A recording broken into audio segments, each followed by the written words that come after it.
Hello student. आज हम क्या देखने वाले हैं, 10th एनसीईआरटी साइंस की जो जितनी भी मोस्ट इम्पोर्टेंट रिएक्शंस हैं उनको हम आज देखेंगे। ठीक है, तो स्टार्ट करते हैं। स्टार्ट करने से पहले हमारे चैनल को सब्सक्राइब कर दीजिए ताकि आपको हमारी जैसी जितनी भी वीडियो हो एकदम से आपको मिलती रहे। साथ के साथ बेल आइकन भी दबा दीजिए। Thank you. स्टार्ट करते हैं। सबसे पहले आज आपको इसमें दिख रहा होगा, इसमें ये बहुत सारी केमिकल फॉर्मूलेस दिखे हुए हैं जिसमें हमें बताना है क्या इसमें अम्लीय है, क्षारीय, उदासीय है और उभयधर्मी है। तो आपको याद रखना है क्या कार्बन डाइऑक्साइड और सल्फर डाइऑक्साइड क्या है, ये अम्लीय प्रकृति के हैं या इनको अम्लीय ऑक्साइड भी बोल सकते हैं। साथ के साथ ये इनकी नेचुरल प्रॉपर्टीज कैसी है, नाइट्रस ऑक्साइड की और कैल्शियम नाइट्रस सोडियम ऑक्साइड है, ये कैल्शियम ऑक्साइड और मैग्नीशियम ऑक्साइड। तो इनकी कैसी है, कैसी प्रॉपर्टीज है आपकी, क्षारीय प्रकार की। साथ के साथ आपकी दूसरा जो है कार्बन मोनोऑक्साइड, नाइट्रोजन ऑक्साइड और नाइट्रस ऑक्साइड, इनकी कैसी है, उदासीन। और साथ के साथ आप देख सकते हैं जिंक ऑक्साइड और एल्युमिनियम ऑक्साइड, ये क्या है, उभयधर्मी है। उभयधर्मी जो अम्ल और क्षार दोनों की तरह व्यवहार करते हैं। आगे देखते हैं। अब ये क्वेश्चन आपसे डायरेक्ट पूछी जा सकती है, जैसे कि मैग्नीशियम की जब अभिक्रिया करते हैं किससे, एसिड से, HCl से, तो हमें क्या प्राप्त होता है। तो इससे क्या होगा, ये हाइड्रोजन को विस्थापित कर देगा और MgCl2 बना देगा और हाइड्रोजन गैस रिलीज कर देगा। ऐसे ही एल्युमिनियम की अभिक्रिया जब HCl से की जाती है तो क्या होगा, ये एल्युमिनियम हाइड्रोजन को विस्थापित कर देगा और AgCl3 बना देगा और हाइड्रोजन को विस्थापित कर देगा। ऐसे ही जिंक की जब अभिक्रिया HCl एसिड से होती है तो जिंक क्लोराइड और हाइड्रोजन को रिलीज कर देगा। ऐसे ही आयरन की जब अभिक्रिया होती है, आयरन की जब अभिक्रिया होगी तो क्या होगा, आयरन की अभिक्रिया जब एसिड से होगी तो क्या होगा, FeCl2 बना देगा और हाइड्रोजन इसमें भी रिलीज हो जाएंगे। तो चारों ही रिएक्शन जो है ये इंपॉर्टेंट है, तो इनको आपको याद कर लेना है। ठीक है, आगे चलते हैं।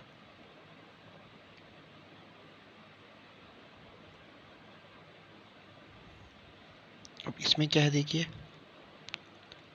जब किसी मेटल की जल के साथ अभिक्रिया होती है तो क्या बनाता है, पोटेशियम हाइड्रोक्साइड। ठीक है, और हाइड्रोजन को गैस को निकालता है या हाइड्रोजन गैस बनाता है इसमें। ठीक है, और साथ के साथ जब सोडियम की अभिक्रिया जल से होती है तो क्या बनाता है, सोडियम हाइड्रोक्साइड और हाइड्रोजन गैस रिलीज होती है।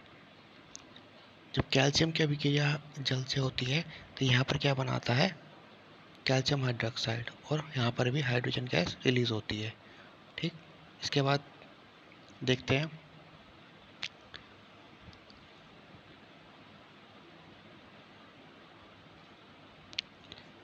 इसके बाद आपका है क्या, मैग्नीशियम की जब अभिक्रिया होती है किससे, जल से। याद रखना है आपने, ये मैग्नीशियम जो होता है ठंडे जल के साथ अभिक्रिया नहीं करता है, क्या गर्म जल के साथ अभिक्रिया करता है। तो इसीलिए यहाँ पर उबला हुआ जल लिखा हुआ है और उबले हुए जल से ही मैग्नीशियम अभिक्रिया करके मैग्नीशियम ऑक्साइड और हाइड्रोजन गैस बनाता है। इसके बाद हम देखेंगे क्या, यदि मैग्नीशियम ऑक्साइड की अभिक्रिया जल से करा दे दोबारा तो मैग्नीशियम हाइड्रोक्साइड बनाता है। ठीक है, आगे देखते हैं। जिंक की अभिक्रिया, जिंक याद रख रहे हैं इन तीनों इक्वेशन को, एक तो जिंक की और एल्युमिनियम की और आयरन की, ये तीनों के तीनों जो होती हैं ये कभी भी ठंडे जल के साथ अभिक्रिया नहीं करती हैं, ये हमेशा भाप के साथ अभिक्रिया करती हैं तीनों के तीनों। तो यह आपको याद रखना है कि तीनों की तीनों अभिक्रियाएं किस में होती हैं, ये भाप के साथ होते हैं। जिंक की जब भाप से करता है, भाप क्या होता है, H2 ही होता है, तो ये जिंक ऑक्साइड बनाता है। एल्युमिनियम की जब अभिक्रिया भाप से होती है तो एल्युमिनियम ऑक्साइड बनाता है। आयरन की जब जल के साथ और भाप के साथ अभिक्रिया होती है तो आयरन ऑक्साइड बनाता है। ठीक है, और हाइड्रोजन तीनों में ही रिलीज करते हैं ये। ठीक है, आगे चलते हैं।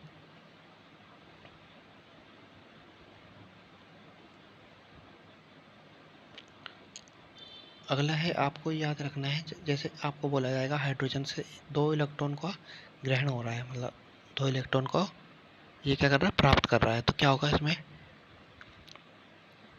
आपको इलेक्ट्रॉन को इधर इस साइड दिखाना है, ठीक है। जब भी दो इलेक्ट्रॉन इधर आएंगे तो क्या होगा, इसमें आयन हट जाएगा, ठीक है, और यहाँ पर H2 बन जाएगा, ठीक है। आगे चलते हैं।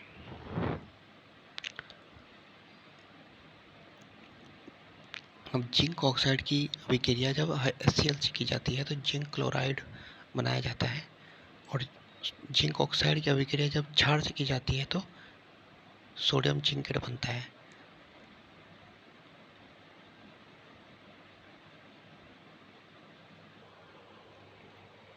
इसके बाद आपका क्या है, एल्युमिनियम। एल्युमिनियम जब 6 इलेक्ट्रॉन को गेन करेगा तो क्या बनाया जाएगा, एल्युमिनियम आ जाएगा। ऐसे ऑक्सीजन में से यदि तो 12 इलेक्ट्रॉन, मतलब 12 का मतलब आप इसे छोड़ दीजिए, 6 एक इलेक्ट्रॉन आ जाता है तो क्या होगा, ऑक्सीजन का गेन हो जाएगा, ठीक है। आगे चलते हैं। ऐसे इसमें एक चीज़ दिखा रहा है, एल्युमिनियम हाइड्रोक्साइड को जब हम गर्म करते हैं तो क्या बनाएगा, एल्युमिनियम ऑक्साइड, ठीक है, और जल निकालेगा, ठीक है। इसके बाद चलते हैं आगे। अब NaLO2 की अभिक्रिया जब जल से की जाती है तो क्या बनाएगा, एल्युमिनियम हाइड्रोक्साइड का निक्षेप बनाएगा, ठीक है। इसका मतलब होता है निक्षेप, मतलब वो निक्षेप बनाएगा, ठीक है। इसके बाद चलते हैं, और साथ के साथ क्या बनाएगा, NaOH का क्षार बनाएगा, ठीक है। इससे आगे चलते हैं। ये इक्वेशन वही है, ये इंपॉर्टेंट इक्वेशन है। इसमें क्या होता है, आयरन ऑक्साइड का जब एल्युमिनियम के साथ अभिक्रिया करते हैं तो बहुत ज़्यादा हीट निकलती है, ठीक है। और क्या बनाया जाता है, इसमें आयरन बनाया जाता है और एल्युमिनियम ऑक्साइड बनता है इसमें। यह अभिक्रिया थर्मिट अभिक्रिया कहलाती है, जिसका प्रयोग क्या करते हैं, रेल की ट्रैकों को जोड़ने के लिए करते हैं, ठीक है। रेल में ज़्यादा वेल्डिंग नहीं करते ना, परंतु इसके द्वारा वेल्डिंग की जा सकती है, ठीक है। आगे चलते हैं। अब इसमें क्या है, जिंक कार्बोनेट की अभिक्रिया में क्या हुआ, आपको जब इसे वायु की अनुपस्थिति में गर्म करते हैं जिंक कार्बोनेट को, तो क्या जिंक ऑक्साइड बनाया जाता है और कार्बन डाइऑक्साइड रिलीज होती है, ठीक है। आगे चलते हैं। जिंक सल्फेट को ऑक्सीजन के साथ अभिक्रिया करने के जिंक ऑक्साइड बनाता है। तो यही इक्वेशन आपको बस याद रखनी है, यही एग्जाम में डायरेक्टली पूछ ली जाती है इक्वेशन से ही, ठीक है। आगे चलते हैं। अब इसमें क्या है, नाइट्रोजन की अभिक्रिया जब हाइड्रोजन से की जाती है अमोनिया बनाया जाता है। जब कार्बन की अभिक्रिया हाइड्रोजन से होगी तो मीथेन बनेगा। हाइड्रोजन की अभिक्रिया जब हाइड्रोजन और सल्फर की अभिक्रिया हाइड्रोजन सल्फाइड बनाएगा, और ऑक्सीजन की जब अभिक्रिया हाइड्रोजन से होता है जल बनता है, ठीक है। बस छोटी सी इक्वेशन है ये। अगली है, फास्फोरस की अभिक्रिया जब क्लोरीन से होती है फास्फोरस ट्राइक्लोराइड बनाता है, ठीक है। अब कभी कभी आपको क्या कर सकता है, ये 4 हटा देगा और इसमें आपको क्या करना, बैलेंस करना पड़ेगा। तो आपको याद रखना होगा, यहाँ पे 4 लगाना पड़ेगा, मतलब इक्वेशन यहाँ का A1 लिखना, 2 फिर 3, आपको लगा देखना पड़ेगा कि यहाँ पे 4 है, डायरेक्ट आप यहाँ पर 4 रख सकते हैं और डायरेक्ट आपको इक्वेशन आपके यहाँ पे बैलेंस हो जाएगी। आगे चलते हैं।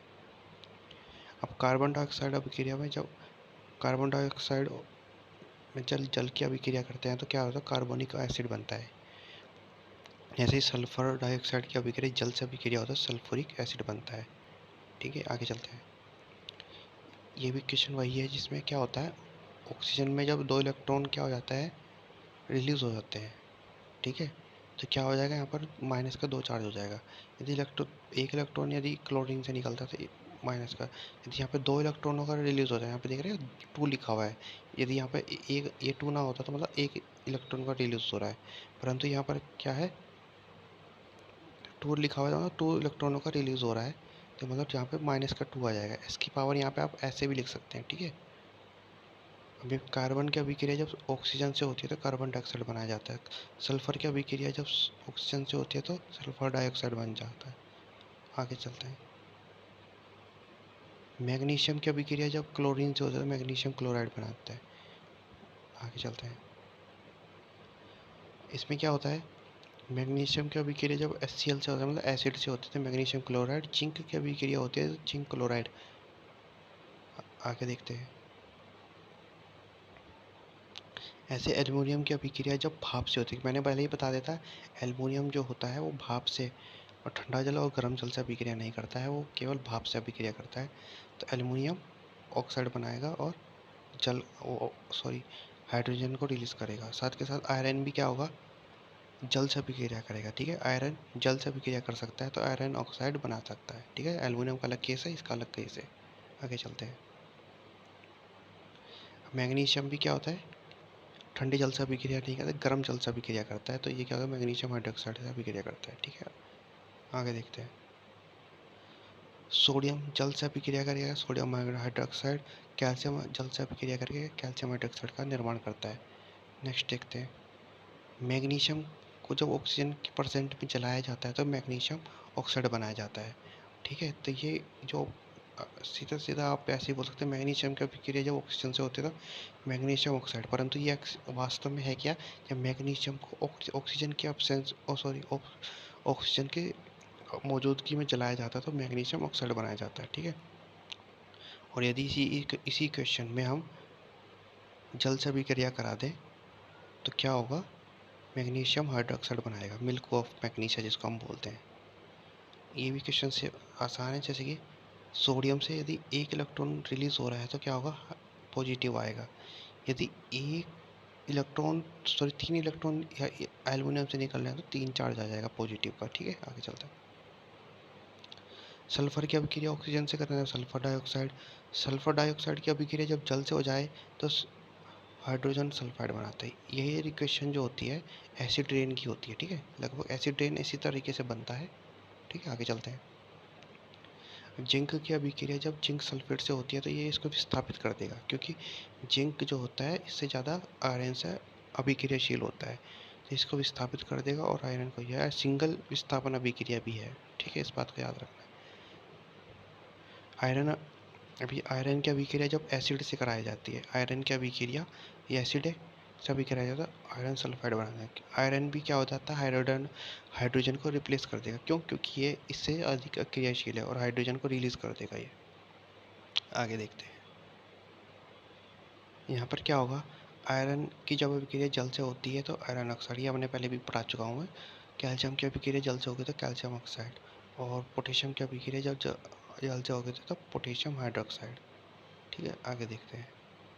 तो ये क्वेश्चन हमारी कंप्लीट हो चुके हैं। Thank you for watching my video. Thank you. हमारे चैनल को सब्सक्राइब करें ताकि हमारी ऐसी भी वीडियो आती रहे। ये 10th से NCERT की जो साइंस की बुक है उसमें से मैं आपको सेलेक्ट करके लेके आया हूँ जो कि इम्पोर्टेंट क्वेश्चन है। Thank you for watching. Thank you.